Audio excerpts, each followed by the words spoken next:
Motro, tu auto, tu familia. Presentan.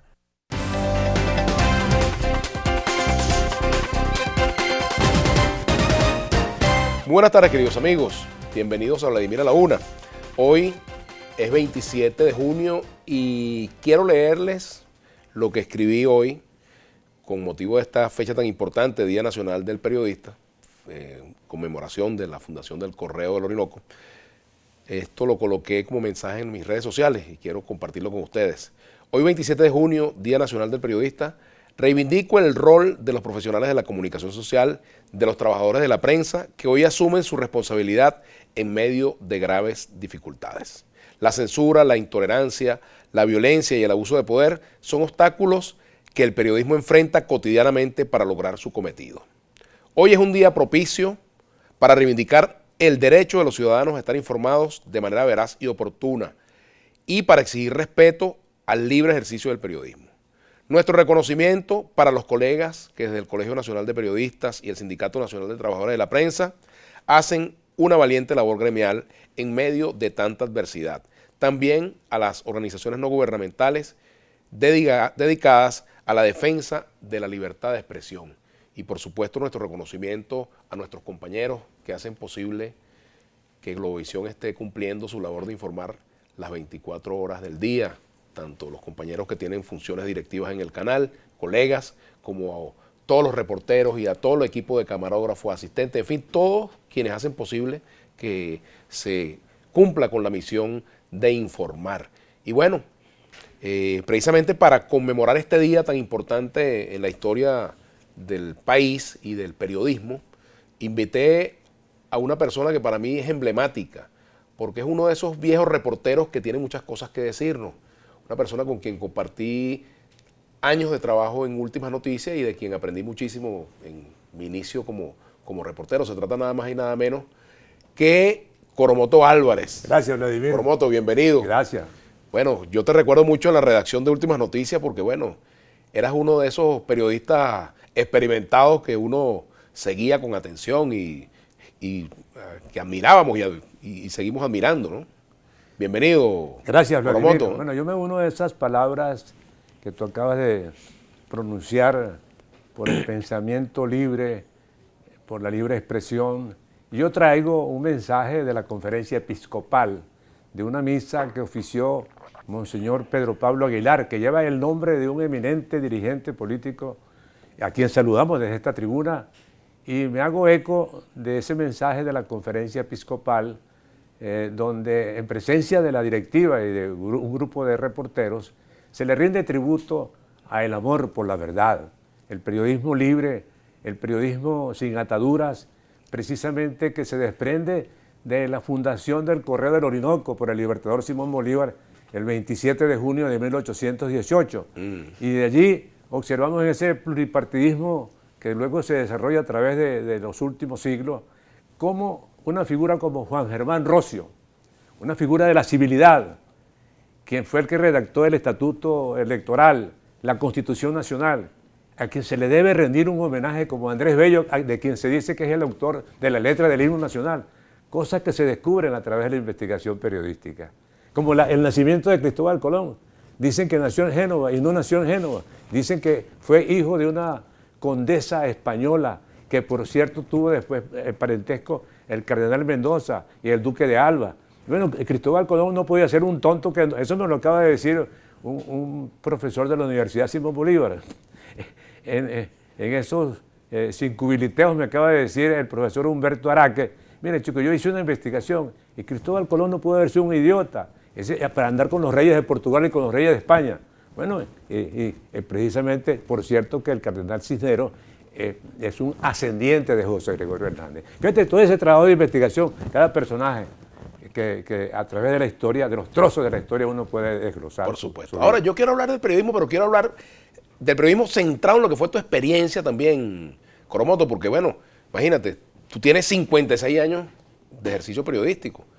En el año 63 prácticamente comienzas tú a trabajar en Últimas Noticias, ¿no? No, tú, o tú llegaste antes. Comienzo en la agencia de noticias IGNAC. Ajá.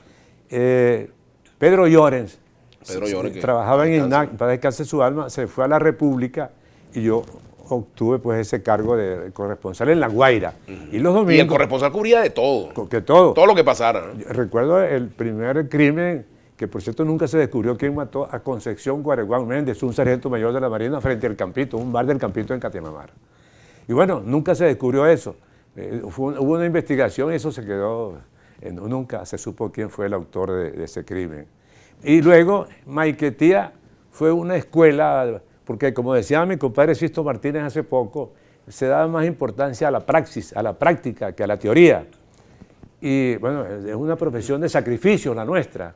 Y la más peligrosa después de los pilotos de prueba, según estadísticas de las Naciones Unidas. Imagínate. Y luego, como dice Sisto Martínez, él dormía en escritorio en el año 58, cuando comenzaron a hablarse de golpe de Estado contra Larrazábal. Bueno, y dormía en escritorio en un automóvil. Ese era el periodismo de antes, el tubazo.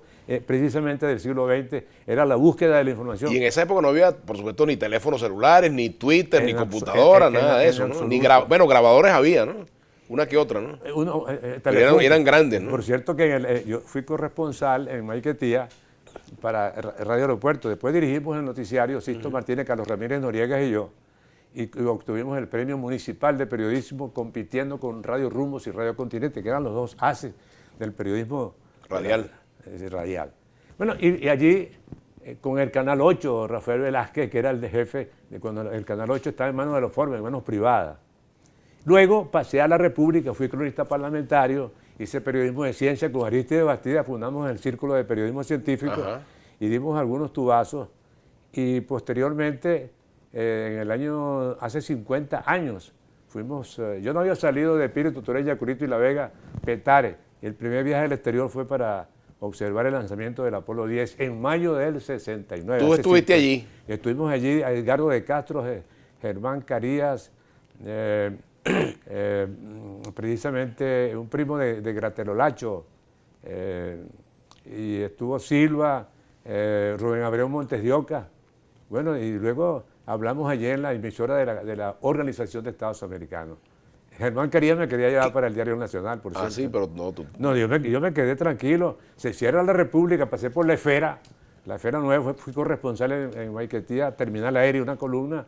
Y luego Jesús Márquez me trajo a la República, el subdirector, con un periodista muy honesto llamado Luis Esteban Rey. Luis Esteban Rey. Tengo una anécdota que un periodista... Por cierto, fue militante de Acción Democrática y ahí se rompe un poco ese tema de que el periodista no podía ser político. Fíjate, por ejemplo, Héctor Mujica, que fue mi maestro, tu profesor en la Escuela de Comunicación Social. Y me decía, escribe cuentos, porque él fue un gran ensayista y un gran escritor de cuentos. Héctor Mujica, dirigente del Partido Comunista. Fue candidato del Partido Comunista. Y primer presidente del Colegio Nacional de Periodistas. Le ganó al compañerito Omar Pérez una... Y a Eleazar Díaz Rangel. Eleazar Díaz Rangel. Nos tienen un libro por allí sobre los muchachos que participamos de una u otra manera en la lucha clandestina contra la dictadura de Pérez Jiménez.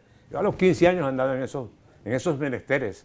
Y conocí a tu padre, Cruz Villegas. Sí, claro. Fui a tu casa. Claro, cómo no. Seguramente lo conociste primero que yo. Tú naciste en el 61 y en el año 62, durante la administración segunda de Rómulo Betancourt, Cruz Villegas, tu padre, era presidente de la Central Unitaria de Trabajadores de Venezuela. Cuando se dividió la CTV. Era dirigente de la Central, sí. Hay oposición. Bueno, tenemos que hacer una pausa, Coromoto, y a mí me gustaría que habláramos un poco de los casos más curiosos que tú cubriste, de aquellos casos que te traen recuerdos ya emblemáticos de tu condición de reportero, ¿no?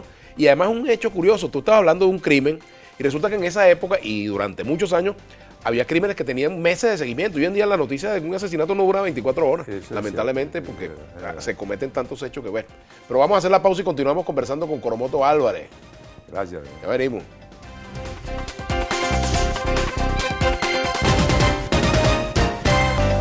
Los invitamos a seguirnos en nuestras redes sociales. En Twitter, @Globovisión. En Instagram, @Globovisión. En Facebook, Globovisión. En Telegram, Globovisión Piso Oficial.